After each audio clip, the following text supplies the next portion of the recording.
In 1939, one man terrorized an entire army. Simo Häyhä was a Finnish farmer turned sniper.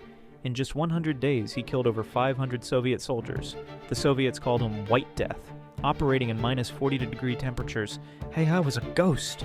He refused to use a scope to avoid the glint giving away his position. He packed snow in his mouth so his breath wouldn't create vapor clouds. The psychological terror was devastating. Soviet soldiers were afraid to move. Entire units refused orders. The Soviets became desperate. They sent counter-snipers, artillery strikes, even aerial bombardments, all targeting one man. For months, nothing worked. Then on his final day of combat, a Soviet sniper finally got him, an explosive bullet to the face, but Häyhä survived. He regained consciousness the exact day the war ended. Half his face was destroyed, but he was alive. The man who made an entire army live in fear went on to live peacefully until 2002.